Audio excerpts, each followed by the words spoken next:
আমাদের কোরবানির কিছু জিনিস আছে, এগুলো আমরা সবাই ফলো করব। কোরবানির সময়ে অন্তত আমরা কয়েকটা জিনিস মানব, যে কোরবানি দিতে গেলে আমরা অনেকেই কোরবানির পশু থেকে আমরা জিনিসগুলো বের না করি। শরীয়তে পশুর 7টি জিনিস, এগুলো খাওয়া হারাম, আমরা অনেকেই জানি না, খেয়ে ফেলি। মনে রাখবেন, পশুর কয়টি জিনিস খাওয়া হারাম? 7টি জিনিস হারাম। আমি ফতোয়াবাজি করছি না, মনে রাখবেন, আমি ফতোয়াবাজি করছি না, এগুলো শরীয়তের নির্দেশনা আপনাদেরকে জাস্ট জানাচ্ছি, কারণ আমি ইমাম সাহেব হিসাবে আপনাদেরকে জানানোর দরকার আছে না নাই? কথা বলেন, আছে না নাই? এগুলো অবশ্যই জানানো দরকার। পশুর 7টি জিনিস, এগুলো খাওয়া হারাম। নাম্বার 1, প্রবাহিত রক্ত। দামে মাসফুহ, প্রবাহিত রক্ত, যেটা ব্লাড, পশু কাটলে যে রক্তগুলো বের হয়ে যায়, ব্লাডগুলো বের হয়ে যায়, এটা হচ্ছে মানুষের জন্য হালাল না হারাম? হারাম। 2 নাম্বার, লিঙ্গ, পুরুষ লিঙ্গ অথবা মহিলা লিঙ্গ, এটা খাওয়া হারাম। এটা কি খাওয়া কি হারাম? 3 নাম্বার, অন্ডকোষ, এটাও হারাম। 4 নাম্বার, প্রসাবের থলি, এটাও খাওয়া হারাম। 5 নাম্বার হচ্ছে পিত্ত, এটাও খাওয়া হারাম। 6 নাম্বার হচ্ছে চামড়া এবং গোশতের মাঝের জমাট একটা বিচি আছে, এই জিনিসটাও খাওয়া হারাম। 7 নাম্বার হচ্ছে হাড়ের ভিতরে সাদা অংশ, দেখবেন একটা হাড়ের ভিতরে একটা সাদা অংশ আছে, এটা খাওয়াও হারাম। কোরবানি কবুল হওয়ার জন্য 2টা শর্ত আমরা মনে রাখবো। কোরবানি কবুল হওয়ার জন্য কয়টা শর্ত? 2টা শর্ত। 1 নাম্বার, ইখলাস থাকতে হবে। 1 নাম্বার কি থাকতে হবে? 1 নাম্বার ইখলাস থাকতে হবে। 2 নাম্বার হচ্ছে কোরবানির টাকা হচ্ছে হালাল হতে হবে। কোরবানির টাকা কি হতে হবে? হালাল হতে হবে। 6 ধরনের টাকাতে কোরবানি হয় না। কয় ধরনের টাকাতে কোরবানি হয় না? 6 ধরনের টাকাতে কোরবানি হয় না। 1 নাম্বার সুদের টাকাতে, 2 নাম্বার ঘুষের টাকাতে, 3 নাম্বার চাঁদাবাজি। এখন বহু হচ্ছে না হয় না? কথা বলেন। এখনো বাংলাদেশে অহরহ চাঁদাবাজি হচ্ছে। এই চাঁদাবাজির টাকাতে আপনি যদি 1000 কোটি টাকা দিয়ে যদি কোরবানি দেন, কোরবানি হবে নাকি? আমরা চাই চাঁদাবাদ মুক্ত বাংলাদেশ, চাই কিনা? চাঁদাবাজি হচ্ছে, চাঁদাবাজির টাকা দিয়ে কোরবানি হবে না। 3 নাম্বার, মিথ্যা ধোঁকা প্রতারণা দিয়ে যে টাকা ইনকাম হয়, এখানে এ সমস্ত টাকা দিয়ে কোরবানি হবে না। 6 নাম্বার হচ্ছে ডাকাতি ছিনতাই, আমাদের বাংলাদেশে হচ্ছে না হয় না? কথা বলেন, হচ্ছে না হয় না?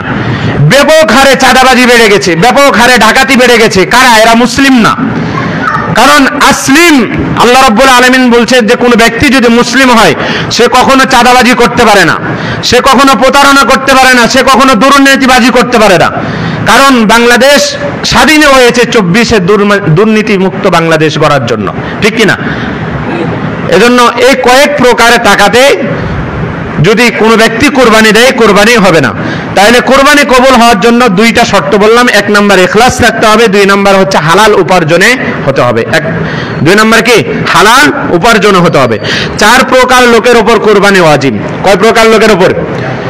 কথা বলেন, কয় প্রকার লোকের উপর? 4 প্রকার। 1 নাম্বার হচ্ছে যাদের উপর যাকাত ফিতরা ওয়াজিব। যাদের উপর যাকাত ফিতরা ওয়াজিব, তাদের উপর কোরবানি ওয়াজিব। আমরা সবাই ফিতরা দিই কি দিই না? কথা বলেন, দিই কি দিই না? জাকাত দিই, ফিতরা দিই। যাদের উপর ফিতরা দিই, জাকাত শুধু না, ফিতরাও যারা আদায় করে, তাদের উপর কোরবানি ওয়াজিব। 2 নাম্বার, যারা মান্নত করেছে যে আমি এই কাজটা করলে, এই কাজটা হলে আমি কোরবানি দেব, এর উপর কোরবানি ওয়াজিব।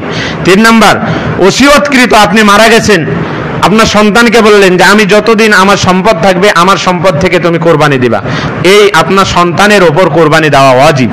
আপনার সন্তানের ওপর কোরবানি দেওয়া ওয়াজিব। 4 নাম্বার, গরিব কোরবানি নিয়তে পশু যদি ক্রয় করে, তাহলে এই ক্রয় যদি এই গরিব যদি বিক্রি করে দেয় অন্য কোনো উদ্দেশ্যে, তাহলে হবে না, এই পশুটাকেই কোরবানি দিতে হবে।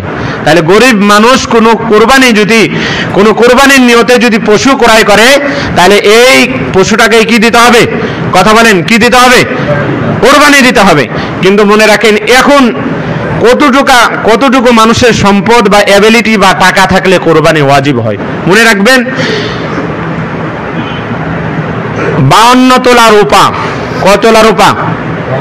52.5 তোলা রূপার সমমূল্য যদি কারো কাছে টাকা থাকে, অর্থাৎ 90,000 টাকার মতো কোন ব্যক্তির কাছে যদি টাকা থাকে, তাহলে তার উপর কোরবানি দেওয়া, কথা বলেন, ওয়াজিব না ওয়াজিব না? ওয়াজিব। আপনি হিসাব করেন, 52.5 তোলা রূপার মূল্য প্রায় 90,000 টাকা আসছে। এ সম পরিমাণ কেউ যদি টাকার মালিক হয় তাহলে তার ওপর কোরবানি ওয়াজিব। 5টা জিনিস কোরবানি পশুর সাথে মাকরু, এই জিনিসটা কখনো করবেন না। নাম্বার 1, কোরবানির পশু দ্বারা কোনো কাজ করাইবেন না।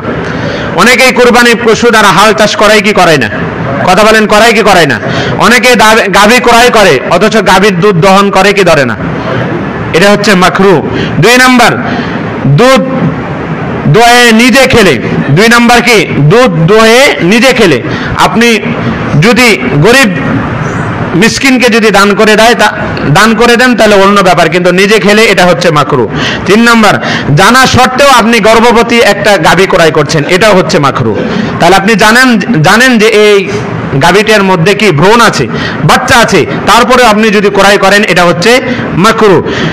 4 নাম্বার, জবাই করার পূর্বে পশু জবাই করার পূর্বে যদি চামড়া বিক্রি করে দেন, একটা মানুষ কষাই আসলো যে আপনার চামড়াটা নিয়ে নেব, জবাই করার পূর্বে চামড়া বিক্রি করাও হচ্ছে কি মাকরু। 5 নাম্বার হচ্ছে পশু মারা যাওয়ার আগে চামড়া আমরা লিখাই না? আমরা লিখাই কি লিখাই না? আমি গত বছর বলেছিলাম যে পশু যতক্ষণ পর্যন্ত তার প্রাণ না বের হবে ততক্ষণ পর্যন্ত হাত এবং পায়ের রগ কাটবেন না। ততক্ষণ পর্যন্ত কি কাটবেন না? হাত এবং পায়ের রগ কাটবেন না। এটা হচ্ছে মাকরু, এটা হচ্ছে অপছন্দনীয় জিনিসটা, কখনো আমরা করব না। 6 নাম্বার, জবাই করার সময় দেহ থেকে মাথা আলাদা করে ফেলবো না। আমরা অনেকে জবাই করার সময় আলাদা করে দিই, না, এটা করব না, এটাও মাকরু। আল্লাহ রাব্বুল আলামিন যেন যেভাবে কোরবানি দিলে আল্লাহর দরবারে কবুল হয় এভাবে কোরবানি দেওয়ার তৌফিক দান করেন। আমরা সবাই পড়ে আমিন।